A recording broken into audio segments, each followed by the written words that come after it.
എല്ലാ കീമോതെറാപ്പിയും ഏജൻസ് മുടി കൊഴിച്ചിലുണ്ടായിക്കൊള്ളണമെന്നില്ല. കീമോ എടുക്കുക മുടി കൊഴിയും അങ്ങനെ നിർബന്ധമൊന്നുമില്ല. പക്ഷേ മെജോറിറ്റി ഓഫ് കീമോ ഏജൻസ് എടുക്കുമ്പോൾ മുടി കൊഴിച്ചിൽ വരാൻ ചാൻസ് ഉണ്ട്. അപ്പോൾ അത് ആൻഡ് ആ മുടി കൊഴിച്ചിലൊക്കെ യൂഷ്വലി റിവേഴ്സിബിളാണ്. അതൊരു ഇറിവേഴ്സിബിൾ ഡാമേജ് അല്ല. ഇപ്പോൾ നമുക്കത് ആ കീമോ കഴിഞ്ഞ് മേ ബി ഒരു 6 to 8 വീക്സ് കഴിഞ്ഞാൽ വീണ്ടും പഴയ മരത്തിൻ്റെ മുടി കിളിർത്ത് വരാൻ തുടങ്ങും.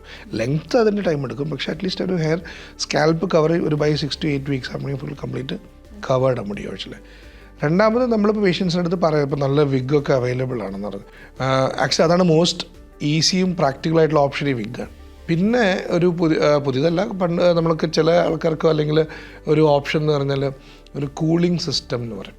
ബേസിക്കലി ഈ മുടി കൊഴിച്ചിലിൻ്റെ കാരണം നമ്മൾ കൊടുക്കുന്ന മരുന്ന് ബ്ലഡ് വഴി ക്യാൻസറുള്ള സ്ഥലത്തേക്ക് എത്തുമല്ലോ. അതേ മരത്തിന് ഈ ബ്ലഡ് എവിടെയൊക്കെ പോകുന്നു അവിടെയൊക്കെ ഈ മരുന്നെത്തും.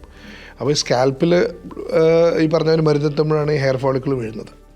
അപ്പോൾ നമ്മൾ സ്കാൽപ്പിൽ ഈ വരുന്ന മരുന്നിൻ്റെ എമൗണ്ട് ലിമിറ്റ് ചെയ്യാൻ വേണ്ടിയിട്ട് തണുപ്പിക്കും. സ്കാൽപ്പ് കൂളിംഗ് എന്ന് പറയും. നാച്ചുറൽ ഹെയർ ലോസ് കുറയും.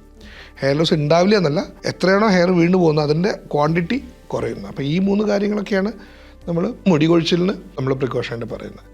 പിന്നെ ഒരു വെച്ചാൽ നമ്മൾ കീമോതെറാപ്പി അല്ല എല്ലാത്തിനുള്ള ഉത്തരം. Most common commonest form of breast cancer ശരിക്കും കീമോതെറാപ്പിയുടെ ആവശ്യം പലപ്പോഴും വരാറില്ല. അഡ്വാൻസ് സ്റ്റേജിൽ, അതായത് സ്റ്റേജ് 4 ഒക്കെ വരുന്ന പേഷ്യൻസിന് അധികം കീമോതെറാപ്പി കാരണം ഹോർമോൺ പോസിറ്റീവ് ബ്രസ്റ്റ് ക്യാൻസർ എന്ന് പറയും. അതൊന്നും കീമോതെറാപ്പിയുടെ ആവശ്യം പലപ്പോഴും വരാറില്ല. ഗുളിക മാത്രം മതി.